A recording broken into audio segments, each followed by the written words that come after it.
Друзья, всем привет! Сегодня у нас очередное видео про уцененные орхидеи. Сегодня мы будем делать процедуру с этими орхидеями, но не одну, а сразу две. Совместим приятное с полезным. Первое, мы сделаем очередную обработку этих орхидей от сокососущих насекомых вредителей. И второе главное мероприятие с этими орхидеями, мы наконец-то их пересадим. А вот в какой грунт мы их пересадим, об этом я уже рассказывал, точнее намекал в одних из прошлых видео, которые входят в плейлист, который называется у нас на канале «Уцененные орхидеи. Возвращение к жизни», где мы выкладываем все видео в этот плейлист, связанные вот с этими вот уцененными орхидеями, где мы их обрабатываем от насекомых вредителей, которые они подхватили в магазине, где мы их обрабатываем от грибково-бактериальных болячек. И вот, наконец-таки, где мы их стимулируем, все. И вот, наконец, сегодня дошла очередь до пересадки. И эта пересадка будет в грунт, доступный максимальному числу зрителей нашего канала. Вот такое вот было, значит, у нас условие. И в этом вся и фишка по работе вот с этими вот орхидеями. Ладно, друзья, я переворачиваю камеру и начнем заниматься с этими красотками. Есть определенные трудности, и одна из них это то, что из этих 5 орхидей, опа, поймали, из этих 5 орхидей одна с очень и очень маленькими корнями, то есть практически вообще отсутствуют корни. Но, вот, посмотрите, но это отдельная, значит, история, и мы отдельно акцентируем на ней внимание. Тоже мы с ней, ну, наверное, сегодня вряд ли позанимаемся. Наверное, это будет второй частью сегодняшнего видео. Итак, поехали.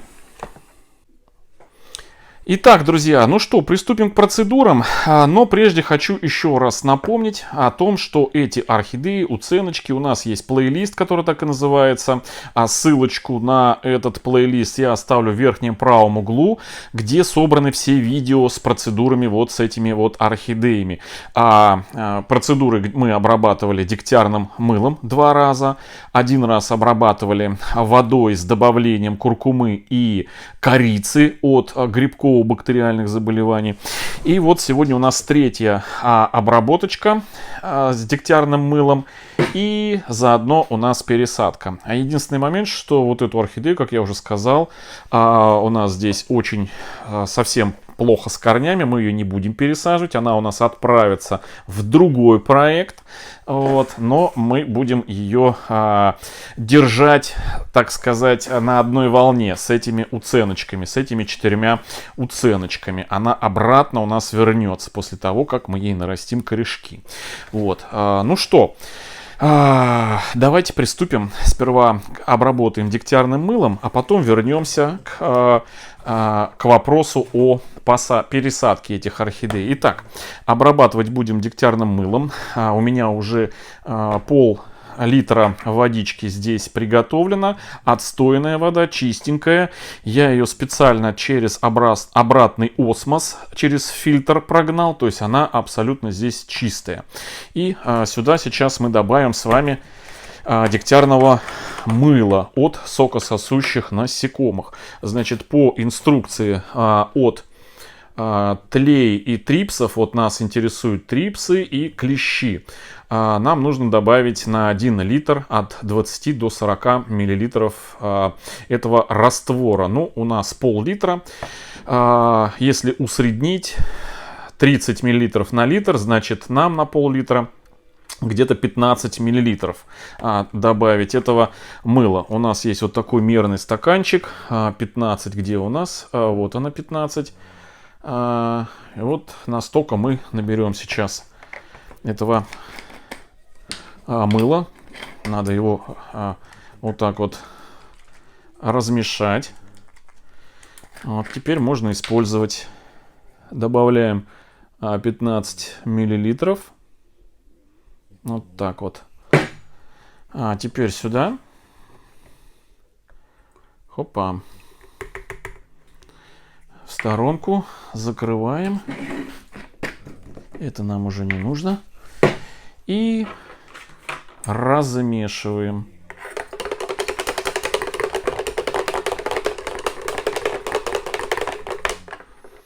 Так, ну все, вроде у нас размешалось. Ну, для уверенности и гарантии еще вот так сделаем. И вот так. Ну все, можно обрабатывать. Ну, давайте обработаем сперва нашу орхидею, которая без корней. О, все, пошел у нас, видите, маленькие пузырики пошли. Вот, обрабатываем полностью. Полностью прям все я обрабатываю. И корни, и основания, и со всех сторон листья. Этот раствор у нас, он безопасен для наших домашних питомцев. Вот, ну, собственно, как и для нас самих. Вот, сперва сверху обрабатываем. Так, орхидеи, вот, кстати, уже, смотрите, можно, кстати, их посмотреть. Корни, ух, какие хорошие. Здесь у нас орхидея что-то выпустила. То ли цветонос, то ли детка. Значительно увеличился у нас листик молоденький. В общем, орхидеям наши с вами процедуры очень нравятся. Обрабатываю корни в том числе. Значит, на корни наш с вами деготь никак негативно не влияет. Так, одна орхидея. Дальше третья. Вот, что у нас тут? Фиксируем, друзья. О, уже корешки полезли, смотрите. Просыпаются корешочки. Листик, который совсем недавно, его практически не было, он был обглодан, видите, лезет, растет. Это очень хорошо. Корни тоже, смотрите, раскуклились у орхидеи. В общем, самое время их сегодня вместе с вами пересадить. Со всех сторон. И сверху, и снизу обрабатываем обязательно. Если кому-то слышится звук, похожий на храп, то это и есть храп. Под столом у меня храпит собака. Так, видите, у нас на этой орхидее были трипсы. Вот они, характерные следы. Причем насечки, видите, сквозные. Вот, показываю. Качество съемки у нас 4К. Можно смотреть на огромных больших проекторах и телевизорах. Вот. Звук тоже я сегодня настроил. Вроде бы должен быть неплохо. Напишите, как у нас звук сегодня. Так, вот, смотрите, корни. То есть орхидеи у нас пошли в рост. Наши уценочки пошли в рост. У нас еще осталась одна обработка дегтярным этим мылом. 4-я. Я уже говорил, что раз в 7-10 дней мы обрабатываем орхидеи. Так, 4 раза. И самая такая у нас, значит, печальненькая была, с очень сильно поврежденным из точки роста листочком молодым, смотрите.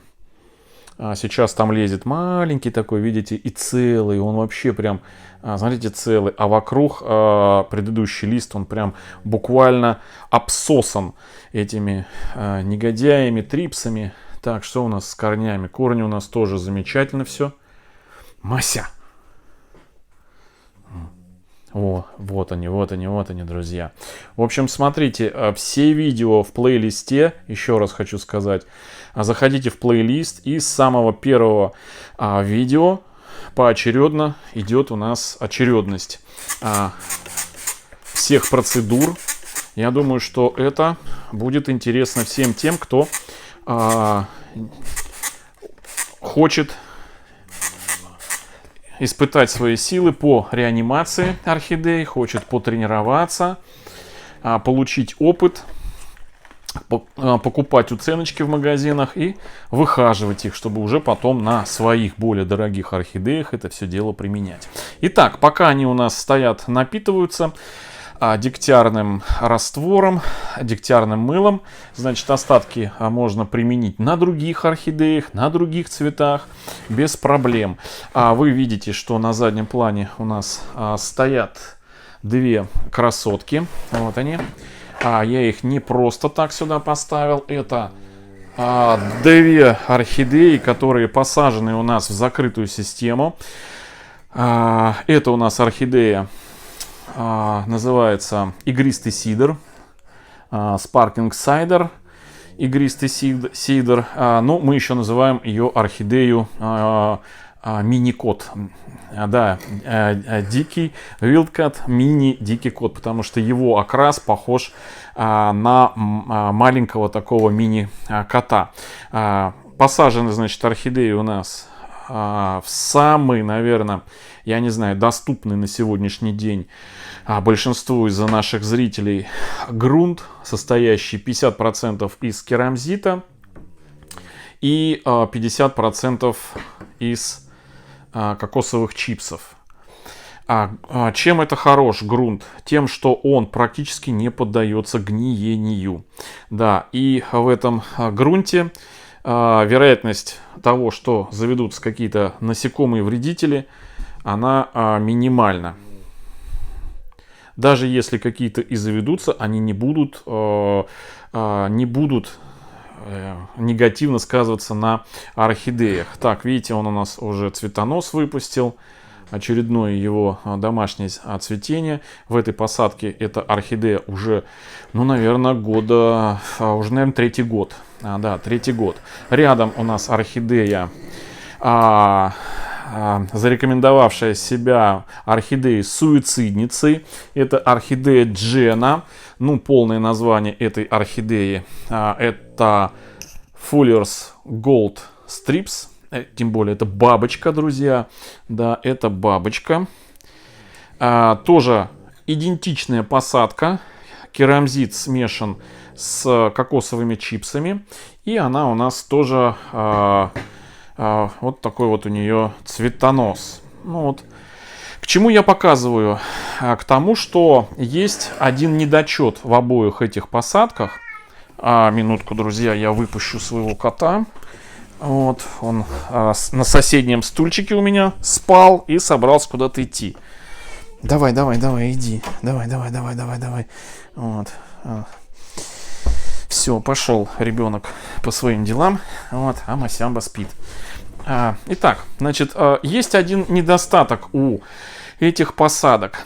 Недостаток с тем, что при поливе приходится, значит, поливать, друзья, замачиванием, да, наливаешь воду и потом сливать. Естественно, это когда 1, 2, 3, 10 орхидей, это очень даже легко и просто. Но когда их десятки, а в моем случае сотни, такой полив занимает огромное количество времени. Поэтому единственного облегчающего такого доработки у этих орхидей не хватает лифта, который бы поднимал воду вверх и распределял по объему горшка. Это фитиля, да, нашего фитиля из мха сфагнума, который мы придумали несколько лет назад и эффективно используем не только мы, но и тысячи зрителей и архаманов. И вот в этих посадках не хватает этого фитиля. Поэтому я их буду пересаживать. Но вот сегодня я как раз таки показал не просто так вот эти две орхидеи, а с тем, что я хочу наших с вами уценочки, вот эти вот 4 орхидеи, пересадить именно вот в такой вот грунт, состоящий из кокосовых чипсов. Это буквально вот за час до съемки я взял вот такой брикет. Раньше кокосовые чипсы были своеобразным дефицитом. Сегодня он не является дефицитом. Он уже у нас, наверное, полгода. Например, у нас в Волгограде полгода лежит в Люра Мерлене по 176 рублей вот этот вот брикет. Вот здесь в емкости ровно один брикет. Я налил где-то, наверное, 2 литра воды вот сюда. Ну, наверное, полтора, наверное, да. Ну, 2-1,5 литра я налил. Но неважно, даже если перельете воду, всегда можно слить лишнее. И вот он так вот, видите, разбухает. Вот этот брикет разбухает на 3 литра. С учетом того, что вот эта емкость на 4,5 литра, я думаю, что около 3 литров здесь есть. Тем более, если это все сейчас взрыхлить, то будет и все 4,5 и 5 литров. Вот такой вот кокосовые чипсы. Сейчас это не проблема, можно их купить. Они везде продаются. Их и в интернете можно, и на различных интернет-площадках, и на Озоне купить, и на других интернет-международных площадках. В общем, кокосовые чипсы в продаже имеются. А значит, у нас вот эти две орхидеи посажены не в самые лучшие кокосовые чипсы. То есть, вот это я сейчас показываю, они с моей точки зрения обалденные. Просто, смотрите, какой эффектные, обалденные. Сажали мы вот эти вот кокосовые чипсы, какие были. То есть, такого, знаете, среднего качества. Прекрасно растут, без проблем. Значит, второй компонент. Я хочу вам, значит, показать. Второй компонент — это керамзит. Обычный керамзит, друзья. Вот такой вот. Это уже я помыл. Керамзит, который купил буквально недавно, на днях, в магазине в Леруа Мерлене. Вот, видите, на кадрах я снимал, что вот этот мешок 40 литров стоит буквально копейки. Вот такого вот качества он здесь встречаются и крупненькие, вот такие вот, и стоит буквально 40 литров за копейки. Разделите стоимость мешка вот этого, и у вас выйдет, ну вот, буквально сами понимаете, какая цена. То есть в соотношении, если сложить, допустим, там 50% керамзита, 50% кокосовых чипсов, вот 3 литра объем, да, по 176 рублей, то я думаю, что это даже выходит дешевле, чем кора. Сегодня кора стоит у нас, ну вы сами знаете, по какой цене продают кору в интернете, а уж в магазинах, тем более там цена заоблачная. Вот этот грунт получается, ну, самым таким вот, скажем, одним из самых бюджетных. Но еще раз хочу сказать, что мы сегодня будем сажать вот в этот вот грунт смешанный из двух вот этих компонентов. Тот, кто живет во влажном климате, либо там, где мало солнца у нас, либо у кого побольше времени с поливом, можно сажать вообще в чистый керамзит. У нас на канале достаточно много видео, которые мы снимали 3 года назад, 4 года назад, где мы сажаем в керамзит. Но я живу в сухом, жарком климате. Для меня посадки в чистый керамзит — это очень затратно по времени. Да, потому что быстро просыхает, поэтому добавляю кокосовые чипсы. И это самый оптимальный вариант. Смешивать керамзит с кокосовыми чипсами, но с добавлением фитиля, который облегчит мне полив. Вот, если бы у меня в этих горшках был бы полив, у нас есть много посадок с этим уже, с фитилем, вот то же самое все, то я бы тратил очень мало времени. Пробежался, из плошечки какой-то налил сюда, вода опустилась на дно, либо разбрызгал по поверхности, вода просочилась на дно, то, что просочилось на дно, поднялось за счет фитиля, фитиль распределил это по вот объему горшка. Все без проблем. То есть очень удобно, быстро и практично. А самое главное, долговечно. То есть вот этот грунт, он будет очень долго приходить в негодность. Уже к тому времени, когда он станет негодным, уже орхидею нужно будет пересаживать. Итак, начнем. Значит, во что и как буду пересаживать орхидеи?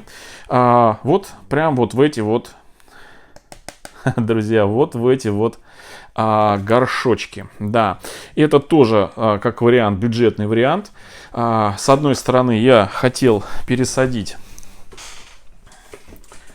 вот в такие вот покупные, но сейчас вот такой вот горшочек у нас стоит 50-60 рублей. Это вот стандартный горшок, в которых были посажены вот эти орхидеи. Вот. Но я посмотрел, значит, на некоторых орхидеях, значит, объем вот этого горшочка не подходит, нужно уже побольше. Вот. Следующий объем вот таких горшков стандартных, он слишком большой. А вот эти вот ведерки из-под, ну, в таких ведерках я покупаю квашеную капусту. Да, люблю квашеную капусту. Ведерки не выбрасываю, а вот использую их под вот этот вот сегодняшний проект. Тоже такой, знаете, бюджетный вариант. Вот. Все равно же капусту покупаешь, ешь, да, вот ведерочка остается. Вот можно сказать, вообще на халяву. Так, ну что, начнем, пожалуй. Так, нам понадобятся кокосовые чипсы. Это я, значит, показал вам объем одного целого брикета. Это у меня здесь оставалось. Я пересыпал. Вот. Теперь обратно сюда засыплю это все дело. Перемешаю. Вот, он суховатый. Вот, и будем замешивать с керамзитом. Итак. Так, ну что. Давайте так, значит, первая орхидея пошла. Мы ее достаем отсюда сперва. Ага. Кладу вот сюда. Здесь у нас осталось немножко воды. В принципе, ничего страшного. Пускай будет у нас эта вода. Она пропитана у нас пропитана дегтем. Будет отпугивать насекомых-вредителей. Так, ну что, мешаем 50 на 50. Значит, обязательно, друзья, керамзит после покупки обязательно перед использованием промыть под проточной водой. Опа. Под проточной водой очень грязный, да, много глины у него, этих частиц пыльных, коричневые прям. А то высока вероятность того, что посадив такой керамзит, у ваших орхидей листья окрасятся в красно-коричневый цвет. Да, есть такое.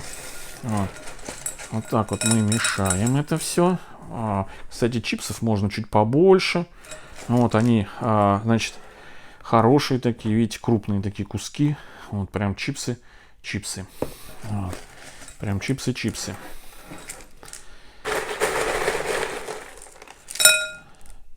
Керамзит в данном случае, я уже рассказывал, он не будет, значит, давать возможности чипсам слеживаться, спрессовываться.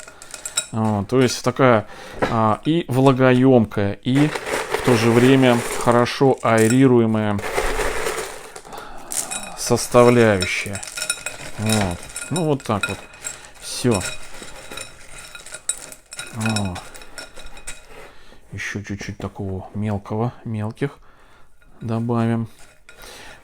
Кстати, по качеству можно кокосовые чипсы прям вот любые с керамзитом мешать. Вот. Это уже на ваш вкус. Так, все. Приступим к первой посадке. Прежде чем посадить, нам нужно сделать фитиль. Я уже приготовил немножко сухого мха, отмочил, такого влажного. Вот. Беру вот такой вот пучок. Вот. Я его так вот, знаете, уплотняю, скручиваю, но не перекручиваю, чтобы волокна не рвались. То есть уплотняю, чтобы прям вот надо почувствовать этот момент, чтобы волокна не рвались. Вот, да. Потому что по этим волокнам будет у нас подниматься будет у нас влага. Так, на дно можно немножко, прям чуть-чуть керамзита кидануть. И укладываем нашу первую красотку. Вот так вот, наверное, да? Вот. Ага. давайте ее вот так вот я буду придерживать. Или наоборот мы ее сделаем вот так вот растущими к мху сейчас, да, вот так вот раз, приткнем, а внизу там у нас растущие пойдут вниз. Так, убираю, чтобы не мешалось ничего. Так, корешки я немножко опускаю. Так, ну давайте, наверное, я сейчас камеру немножко опущу. Вот. И вы тогда будете видеть вот так вот. Да, вот. Мне кажется, прям самое то, да? Так, ну что, поехали. Начинаем. Смотрите, вот, смотрите, какие. Вот они. Начинаем релаксацию. Закидываем. Ну, потом мы все подправим. Вот так. Вот так. Да. Укладываем.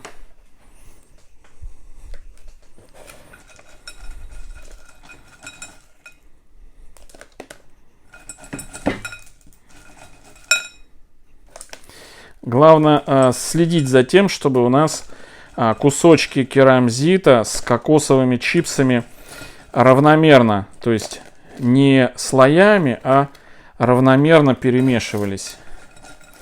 Вот, чтобы не было такого, что слой керамзита, потом слой кокосовых чипсов, чтобы все было перемешано.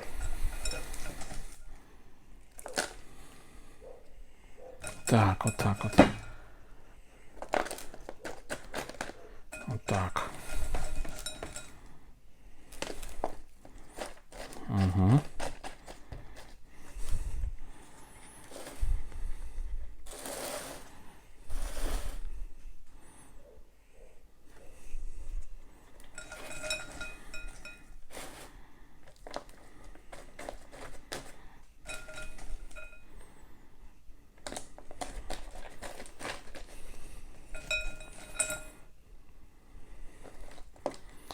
Вот так. С мхом желательно, конечно, чтобы контактировали кусочки кокосовых чипсов. Они будут вбирать в себя воду, влагу и передавать дальше. Так, ну вот так вот, друзья, у нас это получается. Вот. А здесь тоже сверху кокосовые чипсы.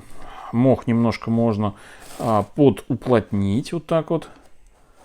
Вот так. И сверху положить кокосовые чипсы. Они, кстати, будут препятствовать позеленению мха, почернению. То есть, чтобы на нем водоросли не самые. Сверху от излишнего света и влаги, чтобы он дольше портился. Ну, вот так вот, друзья.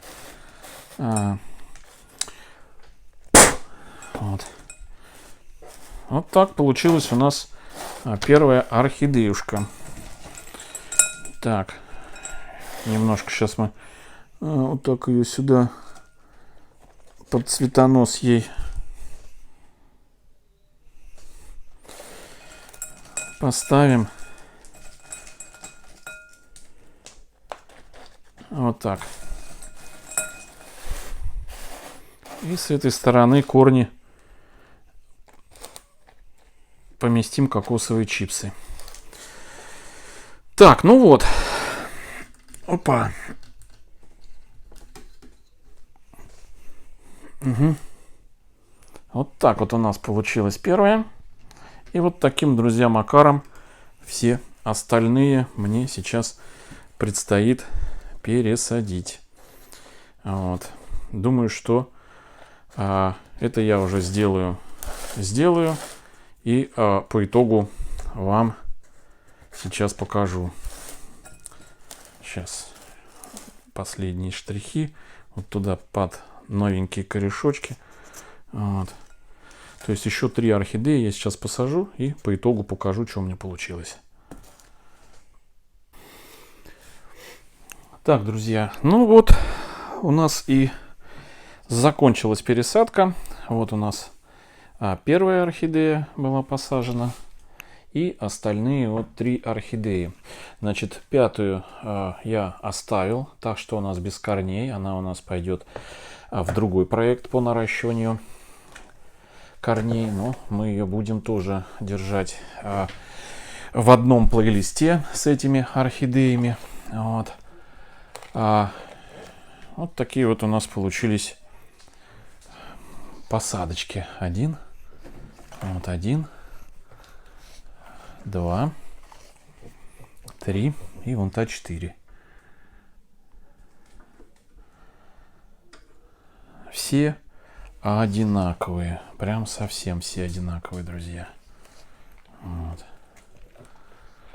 Вот такие вот.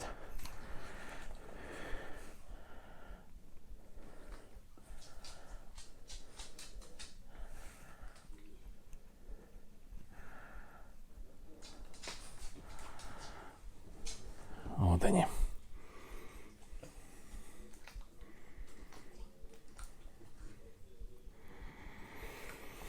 Все, друзья. Всем хорошего настроения. Всем до встречи в следующем видео. Всем пока.